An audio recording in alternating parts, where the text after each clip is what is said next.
முஹம்மது நபி ஸல்லல்லாஹு அலைஹி வஸல்லம் அவங்க மக்கா என்ற ஒரு நகரத்தில் பிறக்கிறாங்க.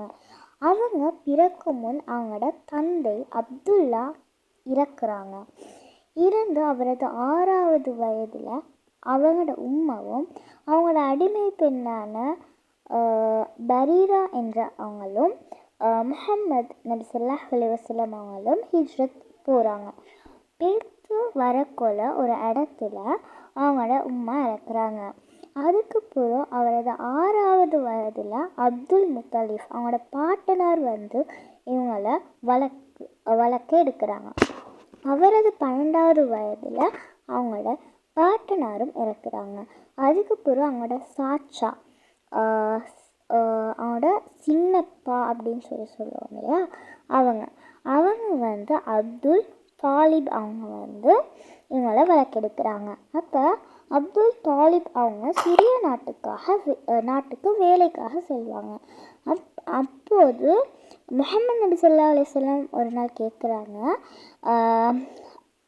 நானும் உங்களோட அந்த வேலைக்கு வரவா அப்படின்னு சொல்லி கேட்கும்போது அவங்களும் சரி வாங்க அப்படின்னு சொல்லி கூப்பிட்றாங்க.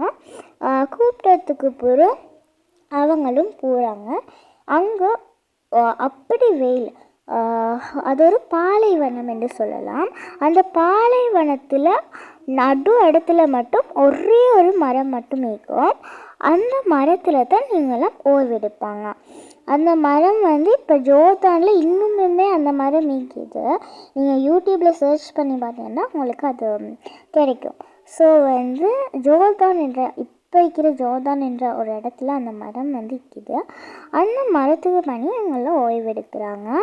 அப்போ அபு தாலிப் அவங்க சொல்கிறாங்க, இவ்வளோ வெயில் இருக்குது, முஹம்மது நபி அவங்க ஒரு நபி அப்படின்னு சொல்லி அப்போ தெரியாது இல்லையா, அப்போ முஹம்மது இங்கே இருக்கட்டும், நாங்கள்லாம் போயிட்டு வருவோம் அப்படின்னு சொல்லிட்டு முஹம்மது அந்த மரத்துக்கு பனி உட்கார வச்சுட்டு அதுக்கப்புறம் கொஞ்சம் ஒட்டகங்கள் அவங்களோட சாமானங்கள் எல்லாம் வச்சுட்டு அவங்க கிளம்புறாங்க. கிளம்பி போனதுக்கு பிறகு இதெல்லாம் ஒரு ஃபாதர் அவங்க கிறிஸ்டியன் ஆளுங்க. அப்போ ஃபாதர் அவர் பெரிய அந்த பைபிள் எல்லாம் படித்து ஃபுல்லாக படித்தவங்க. அப்போ அவர் அதெல்லாம் பார்த்து கொண்டு இருந்துட்டு அவர் அபு தாலிப்கிட்ட போய் கேட்குறாங்க, யார் அவங்களோட அந்த யார் உங்களோட அப்படின்னு சொல்லி கேட்கும்போது அவங்க சொல்கிறாங்க, இவங்கெல்லாம் தான் வந்தாங்க, இந்த ஒரு மகனை நான் அந்த மரத்துக்கு பனியை உட்கார வச்சுட்டு வந்தேன் அப்படின்னு சொல்லி சொல்கிறாங்க. அப்போ அவர் அவர் யார் உங்களோட அப்படின்னு சொல்லி கேட்கும்போது அவர் சொல்கிறார், அவர் என்ன மகன் அப்படின்னு சொல்லிட்டு, நீங்கள் பொய் சொல்லவான அப்படின்னு சொல்லிட்டு முஹம்மது நபி ஸல்லல்லாஹு அலைஹி வஸல்லம் அவங்களோட அந்த 12 வயசுக்கு நடந்த எல்லா விஷயத்தையும் இவர்கிட்ட சொல்கிறார். அப்போ அவர் கேட்குறார், உங்களுக்கு எப்படி இதெல்லாம் தெரியும் அப்படின்னு சொல்லி கேட்கும்போது அவர் சொல்கிறார், எங்களோட பைபிளில் இதெல்லாம் போட்டிக்குது, கடைசியாக ஒரு தூதுவர் வருவார், அவருக்கு இந்த மாதிரி அறிகுறிகள் எல்லாம் ஈக்கும் அப்படின்னு சொல்லி அவர்கிட்ட சொல்கிறார். சொன்னதுக்கு பிறகு இன்னொரு விஷயமும் சொல்கிறார், அவரை இந்த சிரியா நாட்டுகளுக்கு அழைத்து கொண்டு போவான, அவரை உடனடியாக மக்காவுக்கு திரும்பி அனுப்புங்க அப்படின்னு சொல்லும்போது அவரும் இப்போ பாதி தூரம் வந்தார், திரும்பி போகவும் முடியாது. அதுக்கு பிறகு ஒரு பணியாளனை அழைத்து அவரை உடனே கூட்டிகிட்டு போங்க மக்காவுக்கு அப்படின்னு சொன்னதுக்கு பிறகு அவரும் அதே மாதிரி கட்டளையிட்டபடி போகிறாங்க. இப்படியே நாட்கள் போய்கொண்டிருக்கிறது. அவருக்கு 25வது வயது. அப்போது அங்கே ஒரு செல்வந்தர் என்றால் அந்த ஊரில் கதீஜா நாயகி அப்படின்றவங்க, கதீஜா என்றவங்க தான் அங்கே ஒரு பெரிய செல்வந்தர்.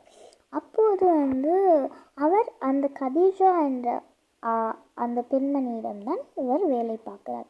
வேலை பார்க்கும்போது அவரும் கதீஜா அவங்களும் இவருக்கும் சில வேலைகளை கொடுக்குறார்கள். கொடுத்ததுக்கு பின் அவருடன் செல்வதற்காக ஒரு பணியாளனையும் அனுப்பி வைக்கிறார்கள். அனுப்பி வைத்த பின் சென்று அந்த வேலைகளை முடித்து அந்த கணக்குகளையும் அதன் விலைப்பட்டியல்களையும் அவரிடம் ஒப்படைக்கிறார்கள். ஒப்படைத்த பின் அவரும் பார்க்குறார்கள். அதற்கு அப்புறம் அவர் சென்று விடுகிறார், முஹம்மது சென்று விடுகிறார். அதற்கு பிறகு அந்த பணியாளன் கூறுகிறான், இவ்வளவு நாளிலே இவர்தான் சரியாகவும் நம்பிக்கையாகவும் உண்மையாகவும் இந்த வேலையை செய்து முடித்திருக்கிறார் என்று கூறியதுடன் கதீஜா என்றவங்களுக்கு வந்து இவரை மீண்டும் மீண்டும் கேட்டு அறிய வேண்டும் என்று அவங்களுக்கு தோணுது. கதீஜா அப்போது அவர்களுக்கு 40 வயது. அவர் ஒரு விதவை. அப்போது வந்து இவர் கேட்கும்போது மற்றவர்களிடம் அவர்கள் ஒரு நம்பிக்கையானவர்கள், உண்மையானவர்கள், கொடுத்த வாக்கை மீற மாட்டார் என்றும் கூறுகிறார்கள். அப்படி கூறும்போது அவரின் நண்பி கதீஜா அவர்களின் நண்பி அங்கே வருகிறார், நஃபீஸா என்று ஒருவர்.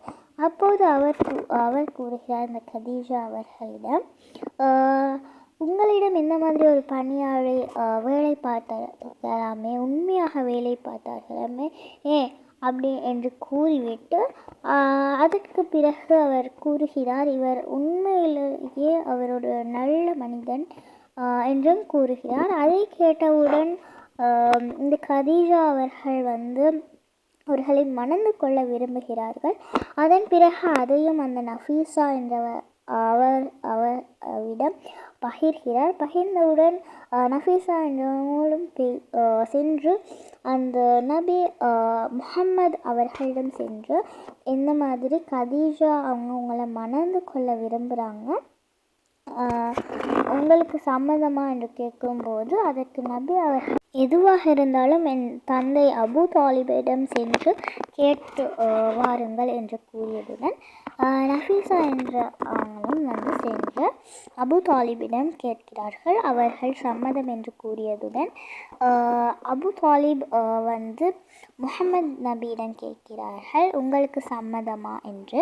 அதற்கு முஹம்மது அவர்கள் கூறுகிறார்கள் உங்களுக்கு சம்மதம் என்றால் அது எனக்கும் சம்மதம்தான் என்று கூறியதுடன் அவர்கள் இருவருக்கும் திருமணம் நடக்கிறது. திருமணம் நடந்து சில நாட்கள் கழித்து அவரின் 45வது வயதில் அவர் ஹிரா குகை செல்கிறார்.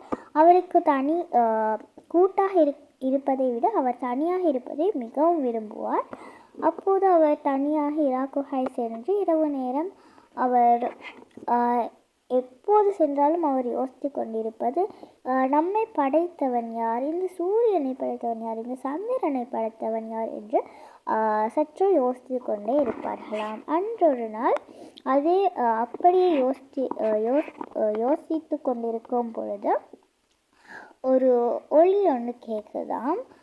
இக்ரா என்று ஒரு ஒளி எழுப்பப்பட்டவுடன் அவர்களுக்கு ஒரு பயம் ஒன்று ஏற்படுதாம். அப்படி ஏற்பட்டதுடன் அவர் இக்ரா என்றால் ஓதுங்கள், படியுங்கள் என்று அர்த்தமாம். அப்போது அவர் சொல்கிறார் தெரியாது என்று கூறியதுடன் திரும்பவும் இக்ரா என்று கூறுகின்றனர். அதற்கு பிறகு அவர் மீண்டும் தெரியாது என்று சொல்கிறார். அதன்படி 3 முறை கூறியதுடன் அவர் தெரியா என்று பதில் அழைத்தவுடன் அந்த யாரோ வந்து நம்மை கட்டி பிடித்து கொண்டால் எப்படி இருக்கும் அந்த வகையில் அவர்களுக்கு ஒரு உணர்வு ஏற்படுது. உணர்வு ஏற்பட்டவுடன் அவர் அப்போது ஒரு சத்தம் கேட்கிறது இக்ரா என்று. இக்ரா என்கிறதுடன் தெரியாது அப்படின்னு சொல்லி திரும்பவும் 3 முறை அந்த மாதிரி கூறியதுடன் அதற்கு அப்புறமா அந்த இக்ரா பிஸ்மி ரப்பிகல் லஸீ ஹலக் அந்த சூறா வந்து அவர்களுக்கு வழங்கப்படுகிறது, அந்த வசனங்கள்.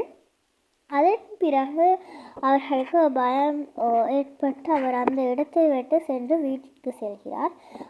சென்றவுடன் என்னை போர்த்துங்கள் என்று கூறுகிறார். ஆனால் அவர்களுக்கு உயர்த்து கொட்டுகிறது. அதற்கு பிறகு கதீஜா அவர்கள் கேட்கிறார் என்ன நடந்தது என்று கேட்டவுடன் அவர்கள் இந்த மாதிரி ஒருத்தர் வந்தார், இந்த மாதிரி சொன்னார் என்று கூறியதுடன் கதீஜா அவர்கள் கூறுகிறார்கள் நீங்கள் எதற்கும் பயப்பட வேண்டாம், நீங்கள் எல்லாருக்கும் உண்மையாக நடந்தீர்கள், நம்பிக்கையாக இருந்தீர்கள் என்றும் நீங்கள் எதற்கு பயப்படுகிறீர்கள் என்றும் அவர்கள் கூறி அவர்களை சமாதானம் படுத்துகிறார்.